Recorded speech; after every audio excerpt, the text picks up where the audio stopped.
तो बड़ा ही आसान प्रश्न है, यदि संयोजक तार नहीं है तो विद्युत परिपथ को पूरा करने के लिए, भाई परिपथ का मान लो मतलब मैंने एक बैटरी से बल्ब लगाया हुआ है, लेकिन मेरे पास ये तार छोटा पड़ गया और तार यहाँ खत्म हो गया। अब किससे जोड़ोगे ताकि बल्ब जल जाए? तो ऐसी चीज़ से जोड़ोगे जिसमें धारा प्रवाहित कर सके, जिसमें करंट फ्लो कर सके।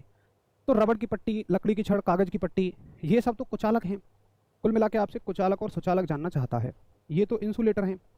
इनमें से अगर आप देखो तो यही आपका एक सुचालक है, यानी कि कंडक्टर है, और कंडक्टर में ही धारा प्रवाहित हो सकती है। तो अगर यहाँ ब्लेड लगा देंगे तो धारा प्रवाहित हो जाएगी, इसलिए आप किसका इस्तेमाल करेंगे? ब्लेड का। ठीक है, सी, बहुत बढ़िया। अगला प्रश्न देखें और इसको खुद से करिए। देखो मैं इसीलिए दिखाने को लाया हूँ कि ये प्रश्न आपका आया 8 दिसंबर 2019, ये प्रश्न आया 7 जुलाई 2019, यानी कि देखो रिपीटेड प्रश्न है। तो प्रश्न रिपीट भी होते हैं सेम। इसका आंसर खुद से करो। चलिए सभी एक्टिव बच्चे, फिजिक्स की पेडागोजी, देखो महिमा यादव जी, फिजिक्स की पेडागोजी अगर मैडम पढ़ाएंगी, जो भी सीडीपी वगैरह की हैं पेडागोजी की हैं, तो वो पढ़ाएंगी, नहीं पढ़ाएंगे तो फिर हम कर ही लेंगे, कोई दिक्कत नहीं है। पेडागोजी में समझ ही तो है, कॉन्सेप्ट आपको आता है ना, तो आप किसी भी तरह के प्रश्न का आंसर कर देंगे, चाहे समझ पे आधारित हो, तथ्यों पर आधारित हो, किसी भी तरह के। तो आप सभी कह रहे हैं ए, तो बिल्कुल वही प्रश्न है, तो स्टील का तार यूज करोगे, क्योंकि वही एक कैसी धातु है, मतलब एक सुचालक है, यानी कि कंडक्टर है। ठीक है, चलो अगला प्रश्न देखें कि सारिका ने, अब देखो इलेक्ट्रिसिटी में बेसिकली मैंने ये देखा कि केवल आपसे सुचालक और कुचालकों की पहचान करवा रहा है वो, इंसुलेटर्स और कंडक्टर्स, यानी कि किस में से इलेक्ट्रिसिटी बह सकती है, धारा बह सकती है, किस में से नहीं। सर आप रोज टॉपिक वाइज क्वेश्चन कराएंगे? पूजा वर्मा जी, ये तो आज ही मान लो लास्ट क्लास है टॉपिक वाइज की। पूजा वर्मा के क्वेश्चन के साथ मैं सबको अनाउंस कर दूं कि टॉपिक वाइज प्रश्न आपके खत्म हो चुके हैं। सीटेट की ऑफलाइन परीक्षाओं में जितने भी प्रश्न आए थे वो सारे के सारे खत्म हो गए हैं, चाहे तो आप जाके वेरीफाई करके चेक कर लीजिएगा। ऑनलाइन परीक्षा बस पिछली बार हुई थी। तो सारिका ने आसुत जल, अब बात है कि आसुत जल क्या होता है। तो आसुत जल का मतलब है जैसे आप पानी को गर्म करो। अच्छा पहले सुनो, नॉर्मल पानी जो आता है ना हमारी टंकी का, इसमें पानी के अलावा आप देखते होंगे बहुत छोटे छोटे धूल मिट्टी के कण होते हैं, और साथ ही इसमें आयरन भी होता है, और भी कई सारे सुचालक धातुएं बहुत कम मात्रा में होती हैं जो आपको दिखाई भी नहीं देती हैं। तो अगर आप पानी में इलेक्ट्रिसिटी दौड़ाएंगे तो वो दौड़ जाएगी, क्योंकि पानी की वजह से नहीं, H2O हाइड्रोजन ऑक्सीजन में कभी पानी इलेक्ट्रिसिटी नहीं दौड़ती, विद्युत नहीं दौड़ेगी, लेकिन उसमें मौजूद जो अशुद्धियां हैं, लोहा भी है, और मतलब बहुत सारी ऐसी चीज़ें हैं जिनमें से जो कि सुचालक की तरह काम करती हैं। लेकिन अगर तुम पानी को गर्म करोगे, और तो अगर पानी को गर्म करोगे तो भाई पानी की भाप बनेगी, बहुत तेज गर्म करो, तो भाप बनने के बाद भाप को इकट्ठा करके ठंडा कर लो तो फिर से वो पानी बन जाएगा। अब क्या होगा कि जैसे लोहे वगैरह की अशुद्धियां हैं ना, वो थोड़ी ना भाप बन सकती हैं। पानी तो 100 डिग्री सेंटीग्रेड पर भाप बन जाएगा, लेकिन लोहा हो गया, प्लेटिनम हो गया, और भी कॉपर हो गया, ये सब 100 डिग्री सेंटीग्रेड पे भाप नहीं बनते हैं, तो ये नीचे बच जाएंगे, और जो भाप बनेगी, भाप को आप ठंडा कर लेना, पानी बना लेना, वो आसुत जल हो जाएगा। तो अब मुझे बताओ, क्या आसुत जल यानी कि डिस्टिल्ड वाटर में इलेक्ट्रिसिटी फ्लो कर सकती है? यस या नो बोलो। सर आपसे सिर्फ फिजिक्स पढ़ने के लिए क्या प्रोसेस है? फिजा जी, फिजिक्स पढ़ने के लिए स्पेशली तो कोई बैच नहीं है, बैच में तो पूरा ही आता है, बाकी अब बैच इतना भी बहुत ज़्यादा कॉस्टली नहीं होगा, परेशान मत होइए। जल्दी बोलिए। नहीं होगी आशुतोष, बिल्कुल भी नहीं होगी, है ना। तो आसुत जल में कभी भी इलेक्ट्रिसिटी फ्लो नहीं होगी, सामान्य जल में हो जाएगी क्योंकि उसमें अशुद्धियां हैं, लेकिन आसुत जल में, डिस्टिल्ड वाटर में कभी भी नहीं होगी। डिस्टिल्ड वाटर पता है क्या है? आसमान से जो पानी गिरता है डिस्टिल्ड वाटर है। आपने देखा होगा, आप घर की बैटरा में भरने को लाते हो, बैटरा कुछ नहीं होता, बैटरी होती है, छोटी बैटरी, वो बड़ी बैटरी है। बैटरियों में डालने के लिए डिस्टिल्ड वाटर ही आता है जो कंटेनर में आता है। एसी का जो पानी गिरता है ठंडा होकर, वो भी डिस्टिल्ड वाटर होता है। बाजार से लाने के बजाय किसी के घर में एसी हो तो उसे इकट्ठा करके उसे ही कर लिया करो। उस बोतल में और कुछ नहीं है, अलग से केमिकल नहीं है, खाली वो पानी ही है, डिस्टिल्ड वाटर, है ना जी। तो बताइए, आसुत जल को एक बोतल में लिया, पता लगाने की कोशिश की कि वह विद्युत का सुचालक है या नहीं, उसे क्या प्राप्त होने वाला है कि यह विद्युत का एक कुचालक है, यानी कि विद्युत रोधी है। समझ गए? तो विद्युत रोधी कहिए या फिर आप विद्युत का कुचालक कहिए। बताओ बताओ बताओ, एक बार क्लियर है आप सभी को? चलिए अगला प्रश्न देखें कि निम्नलिखित द्रवों में से कौन विद्युत के चालक हैं।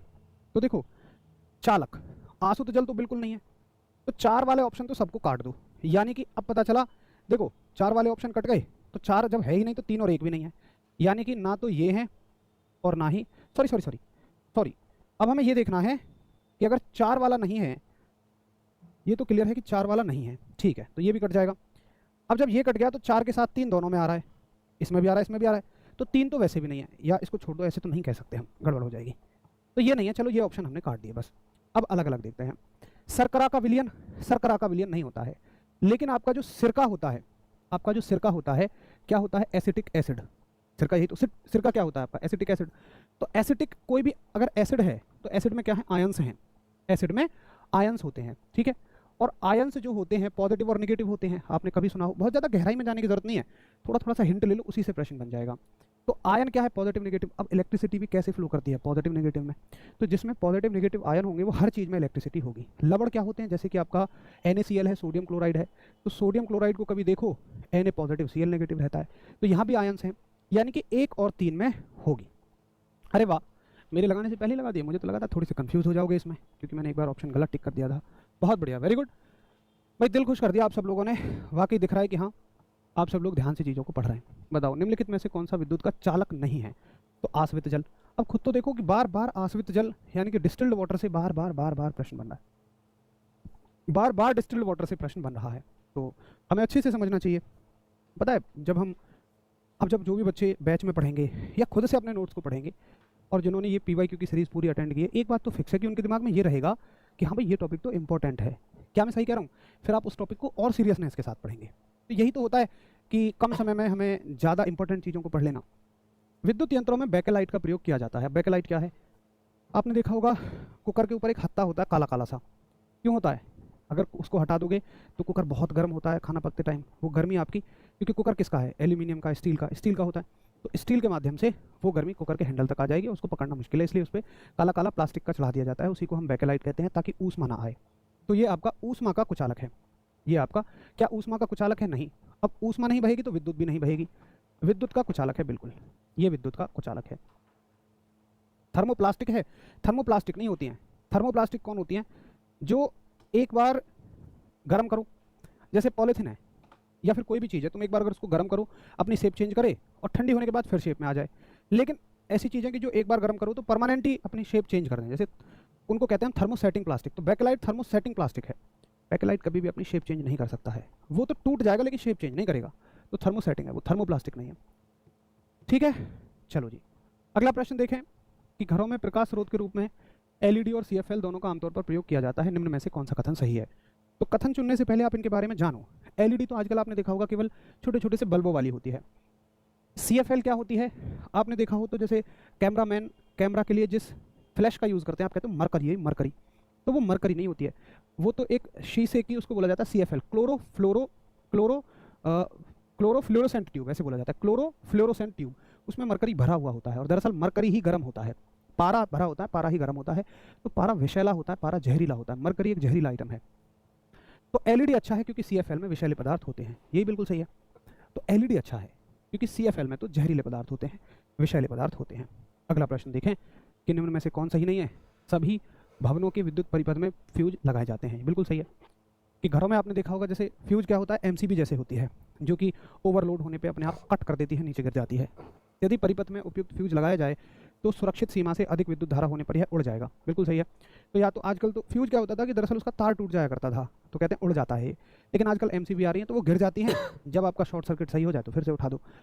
किसी विद्युत परिपथ में सुरक्षित प्रवाहित होने के लिए विद्युत धारा की न्यूनतम सीमा है? न्यूनतम कोई नहीं है, अधिकतम पर वो MCB नीचे गिर जाती है, लेकिन कम आएगी तो कम पे नहीं गिरेगी, कम से कोई नुकसान ही नहीं है, कोई दिक्कत नहीं है, उपकरण थोड़े ना खराब हो रहे हैं। चलो अगला प्रश्न देखो। अब यहाँ तक हो गया आपका इलेक्ट्रिसिटी, और अब जो टॉपिक है आपका, आज हमने 3 चैप्टर कवर करने हैं, तो 2 हो गए, अब आपके मैग्नेटिज्म के क्वेश्चन है हो जाएंगे। सबसे बड़ी प्रॉब्लम ही यही है। चुंबक के विषय में नीचे दिया गया कौन सा कथन सही नहीं है? तो इस चीज़ को जरूर पढ़ा करिए, सही नहीं है पूछा है। क्षण चुंबक के सिरों पर चुंबकीय क्षेत्र अधिक प्रबल होता है, बिल्कुल ठीक बात है। अगर कोई चुंबक है तो सबसे ज़्यादा उसका जो, एक सेकंड रुकिए, हाँ कह सकते हैं, लेकिन देखो ये भी बहुत ज़्यादा सही नहीं है, बट यहाँ के हिसाब से इसको सही मानेंगे, क्यों बताऊँगा। हालांकि जो, अब देखो चलो सही बात ही पढ़ते हैं, गलत है। क्यों गलत है? क्योंकि क्षण चुंबक के सिरों पर चुंबकीय क्षेत्र सबसे ज़्यादा नहीं होता, सिरों से थोड़ा थोड़ा सा अंदर ज़्यादा होता है, तो यही प्रश्न गलत हो गया। लेकिन आप एक बार और ऑप्शन भी पढ़ लेना, क्योंकि यहाँ पर सिरे या सिरे से अंदर लगभग एक ही बात है, और ऑप्शन भी पढ़ लेना। चुंबकीय क्षेत्र रेखाएं चुंबक के उत्तर ध्रुव से आरंभ होती हैं, दक्षिण ध्रुव पर विलीन हो जाती है, ये बिल्कुल ठीक है। आकर्षण चुंबकत्व का एक निश्चित परीक्षण है, ये गलत बात है, क्योंकि चुंबक प्रतिकर्षण भी करती है। अब यहाँ तो हमें 2 मिल गए, अब 2 मिल गए तो कौन सा चुनेंगे? चुनेंगे वो जो बिल्कुल ही गलत होगा। तो ये तो थोड़ा बहुत सही भी है, क्योंकि सिरे ही तो हैं, थोड़ा सा अंदर मान लो सिरे ही तो हैं, तो आप इसको फिर सही कहोगे, ठीक है। अगर हमें एक ऑप्शन लगा के आना हो तो फिर आप इसको ज़्यादा चुनेंगे। डी क्यों होगा भाई? डी क्यों ज़्यादा होगा? चुंबक के सजातीय ध्रुव एक दूसरे को प्रतिकर्षित करते हैं, तो ये तो सही है ना। उसने पूछा सही नहीं है, अरे भैया ये तो सही है, किसी को कोई कंफ्यूजन? चुंबक में जो सिरे होते हैं ना, सिरों पर नहीं होता है, थोड़ा सा अंदर चुंबकीय क्षेत्र सबसे ज़्यादा होता है, लेकिन उससे भी ज़्यादा गलत ये है, तो ज़्यादा वाले को चुनेंगे फिर हम। ठीक है भाई, चलो अगला प्रश्न है कि निम्नलिखित में से कौन सी प्रक्रिया दंड चुंबकीय चुंबकीय विशेषताओं को नष्ट करती है। इसको काट दो। तो दंड चुंबकीय चुंबकीय विशेषताओं को नष्ट करती है। चुंबक को टुकड़ों में काटना कोई दिक्कत नहीं है, 2 चुंबक बन जाएंगे। चुंबक को गर्म करोगे, पीटोगे, यानी हथौड़े से पीटोगे, तो चुंबक की विशेषता चली जाएगी। सील करने का मतलब डब्बे में पैक करके रख दो, जहाँ हवा भी ना जाए। तो हवा से थोड़े ना चुंबक के गुण का कोई मतलब है।